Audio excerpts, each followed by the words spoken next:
Siya ay ipinatawag sa pangalawang pagkakataon at naging pinakamalakas na mago. Siya ay ipinatawag sa ibang mundo sa pangalawang pagkakataon at naging pinakamalakas na mago. Si Yuki ay isang simpleng estudyante na nag-e-enjoy sa kanyang boring school day nang tanungin ng kaibigan niyang si Yuhi kung ano ang tinitingnan niya. Sinusubukan niyang paalalahanan siya na hindi siya dapat makipag-ugnayan sa kanya, dahil magsisimula ang mga tao ng nakakainis na tsismis tungkol sa kanila. Pero wala siyang pakialam, childhood friends lang sila. Napansin niya kung paano niya hinayaang tumubo ang kanyang buhok at tinanong niya kung gusto niya itong gupitin muli. Sa wakas ay nagbukas pa si Yuki at ngumiti sa kanya, pinayagan siyang gawin ito at sinasabing hindi siya nagbabago. Ngumiti siya sa kanya, masaya na tinanggap niya ito, at sinabi sa kanya na palagi silang magkaibigan. Pagkatapos ay tumingin si Yuki sa labas at iniisip kung ano ang takbo ng kabilang mundo. Sa parehong sandali, nakikita ng lahat na dumilim ang mga bintana at lumilitaw ang isang maliwanag na bilog sa sahig ng silid-aralan. Nagsimulang magpanik ang lahat, maliban kay Yuki, na tila naiintindihan kung ano ang nangyayari. Makalipas ang ilang segundo, lahat ng tao sa kanyang klase ay nagmulat ng kanilang mga mata at nakitang sila ay nasa isang kaparangan. Tumingin-tingin si Yuki sa paligid at medyo na-hype up dahil alam niya kung nasaan siya.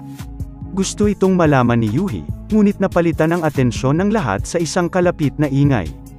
Biglang nakita ng mga estudyante ang ilang sundalong Chemtech na naglalakad papunta sa direksyon nila. Pinapabilis nila ang takbo, dahilan para magtakbuhan ang mga estudyante dahil sa kanilang gulat. Maliban kay Yuki, na nakatayo doon dahil alam na niya ang tungkol sa kapangyarihan ng Mahika. Dahil ayaw niyang makitang masaktan ang kanyang childhood friend, mabilis na hinawakan ni Yuhi si Yuki. Sa sandaling iyon, sinubukan silang durugin ng isa sa mga sundalo. Isang daliri lang ang ginagamit ni Yuki para talunin ito, at nagsimulang tumakas ang dalawa. Habang sumusulong sila, nakita nila ang ilang mga kawal sa paa na tumatakbo sa kanilang direksyon upang labanan ang mga nauna, na tinatawag nilang mga demonyo. Pinapanood ng mga estudyante ang labanan ng dalawang grupo, ngunit iniisip ni Yuki na dapat ay natapos na ang digmaan. Pagkatapos tumingin muli sa mga demonyo, si Yuki ay nagsimulang makaramdam ng sakit sa kanyang dibdib at napagtanto na siya ay isinumpa kanina. Lumitaw ang isang batang babae na nakasakay sa kabayo at sinabihan ang mga estudyante na umatras sa kaligtasan habang pinoprotektahan sila ng Royal Knights. Pero parang kilala na niya si Yuki kung sino ang babaeng iyon. Siya at ang natitirang mga sundalo ay nakikipaglaban sa kawan ng demonyo gamit ang swordsmanship at magic. Labis na nagulat si Yuhi sa hitsura nila kahit na napakabata. Mukhang hindi nagulat si Yuki dito, sa halip mukhang proud siya. Pagkatapos ay nagsimulang umatras ang dalawa, sinasamantala ang proteksyong ito.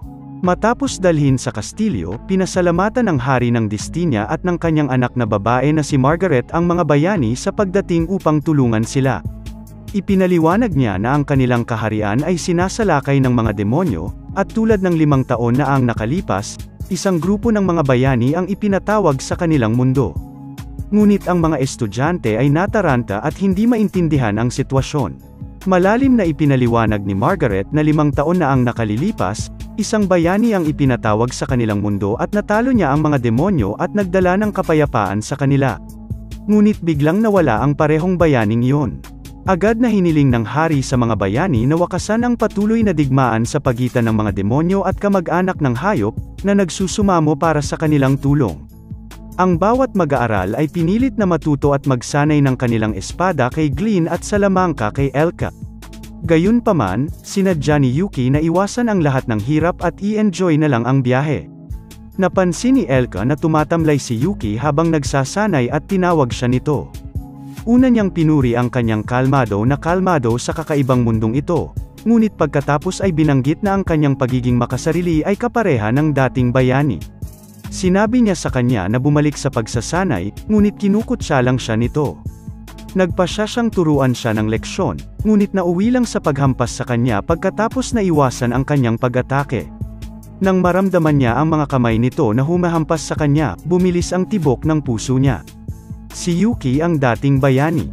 Alam niyang siya yun kaagad sa paraan ng pagtrato nito sa kanya. Hindi niya maiwasang ipahayag ang pangungulila sa kanyang naramdaman nang umalis ito. Humingi ng tawad si Yuki at tiniyak sa kanya na bumalik siya ng tuluyan. Habang ginagamit niya siya bilang upuan, lumilitaw si Glenn nang walang ideya kung ano ang nangyayari. Ngunit pinunan nila siya, at napagtanto niya na hindi kikilos si Elka ng ganoon kung hindi ang taong iyon ang dating bayani. Mabilis silang nagpaalam sa isa pa nilang kasamahan na si Thea, ngunit hindi siya nagulat. Ngunit alam na niya, naramdaman niya ang magic power ni Yuki sa kabila ng kanyang bagong hitsura. Pagkatapos ay binanggit ni Yuki na minsan siyang nangako na babalik siya, at ngayon ay tinupad niya ito. Nagulat ang tatlo niyang kasama sa simula ngunit pagkatapos ay sinalubong siya pabalik ng bahay na may mainit na ngiti sa kanilang mga mukha. Pagkatapos ay naisip ni Yuki na maaari silang mamatay sa oras na siya ay nasa kabilang mundo at mabilis na nagbago ang kanyang ekspresyon. Nagtataka siya kung bakit umaatake na naman ang mga demonyo. Mabilis na nabasa ng grupo ang kanyang isip at ipinahayag na mayroon silang ilang mga katanungan para sa kanya. Tinanong nila siya kung paano siya nakabalik sa mundong ito at kung bakit siya mukhang ibang tao. Ipinaliwanag nila na sa kanilang pananaw, nawala lang siya pagkatapos ng kanyang huling laban. Ngunit hindi pa rin maintindihan ni Yuki kung bakit siya pinabalik sa kanyang mundo. Ayon sa kanya, nakikipaglaban siya sa sarili nilang kasama na si Toma, na parehong nagtamo ng ilang suntok at pinsala. Ngunit nang matamaan ni Yuki ang balikat ni Toma, isang magic ball ang nagsimulang dahan-daang lumawak, at siya ay muling isinilang sa kanyang orihinal na mundo. Itinago niya ang lahat ng kanyang alaala at kapangyarihan ng mahika at kahit papaano ay ipinatawag muli sa mundong ito. Hindi rin maintindihan ni Thea kung paano nangyari, at binanggit ni Elka ang naunang sinabi ng prinsesa. Ang huling pagpapatawag na ito ay hindi isang pagkakataon. Pero ayaw munang pakialaman ni Yuki sa ngayon. Gusto niyang malaman kung ano ang nangyari kay Toma matapos matanggap ang kanyang huling suntok. Binanggit niya na kung buhay pa si Toma, malamang na siya ang nasa likod ng kamakailang pagsalakay ng demonyo. Tinanong ni Thea kung ang mga demonyo ay kinokontrol ng anumang sumpa, ang kapangyarihan ni Toma. At kinumpirma ito ni Yuki, binanggit ang magic power na naramdaman niya mula sa demonyo ilang araw na ang nakakaraan. Kaya, ang tanging paliwanag ay si Toma ang nasa likod ng lahat. Ipinaliwanag ni Elka na hinanap din nila si Toma tulad ng ginawa nila para kay Yuki, ngunit wala rin silang nakita. Pero ngayong nalaman nilang buhay si Yuki, naniniwala na rin sila na si Toma. Isang sundalo ang hamarang sa kanila sa pagmamadali, na sinasabing ang hari ay agarang hiniling kay Glenn. Sa pag-alis ni Glenn, binanggit ni Yuki na ang kanyang kasama ay nagtatrabaho ng husto, at binanggit ni Elka na si Yuki ang orihinal na makakakuha ng trabahong iyon. Ngunit hindi yun ginusto ni Yuki, ang plano niya ay maglakbay na lang sa buong mundo pagkatapos ng huling labanan, ngunit nauwi sa ganoong sitwasyon. Habang nakatingin sa tanawin, nagsimulang magtanong si Yuki kung ano ang plano ni Toma. Sa loob ng kastilyo, nagreklamo ang hari na hindi niya dapat tinanggap ang isang kasunduan sa kapayapaan 5 taon na ang nakalilipas at nagpa siya na magdeklara ng isang ganap, todo digmaan laban sa mga demonyo. Ngunit sinubukan ni Glenn na ipagpaliban ito dahil ang kanilang emisaryo ay hindi pa bumabalik na may dalang balita matapos ipadala sa kontinente ng demonyo. Ang prinsesa ay hindi sumasang-ayon sa kanya, binanggit na ang mga demonyo ay ang mga sumalakay sa kanila. At ang mga bayani na sabay na ipinatawag ay higit pa sa patunay na ang digmaan ay sinadya. Muli itong binal-ika ng hari, binanggit na hindi niya dapat pinaniwalaan ang dating bayani na bumuo ng isang kasunduan sa kapayapaan. At binanggit pa na kung nawala siya, nangangahulugan lamang ito na nagkamali sila ng desisyon. Sa training grounds, si Yuhi ay nagsasanay ng mga magic spells, dahil tila may likas na talento siya para dito. Lumapit si Yuki, binabati siya at binanggit na siya ay may talento. Nagpasalamat siya sa kanya, ngunit agad niyang napansin na may mali sa kanya. Tinatanong niya kung ano ang mali, at tinanong niya kung nagsasanay ba siyang manakit ng mga tao. At bakit kailangan pang makipagdigma? Alam ni Yuki ang totoo at hindi alam kung paano ito sasagutin, dahil baka masaktan siya nito. Ngunit sa kabila ng pakiramdam na iyon, mabilis siyang nakabawi at sinabi na gagamitin niya ang kanyang talento para sa mahika upang protektahan siya. Kinagabihan, nilapitan siya ng mga kasama ni Yuki upang ihayag ang mga plano ng hari sa pagsisimula ng digmaan. Nagawa ni Glenn na bumili ng ilang oras, na binanggit na ang mga bayani ay mamamatay sa unang alon at nangangailangan ng karagdagang pagsasanay. Ngunit naabot na ni Yuki ang kanyang desisyon. Aalis siya at ititigil muli ang digmaan ng mag-isa. Naniniwala siyang ang digmaang ito ay isang hangal na bagay na nililikha ni Toma at siya ang kailangang pigilan siya. Ngumiti ang tatlo sa kanya at nagsimulang magsabi ng kanilang mga hangarin na sumama sa kanya sa kanilang mga lumang pakikipagsapalaran. Ngunit tinanggihan ito ni Yuki, kailangan niyang pumunta mag-isa. Dagdag pa, hindi sila makakaalis sa kastilyo at sa mga estudyante ng mag-isa. Binanggit din niya na kung si Toma ang nag-uudyok ng digmaan, kailangang may manatili sa kastilyo dahil siguradong sasalakayin niya ito.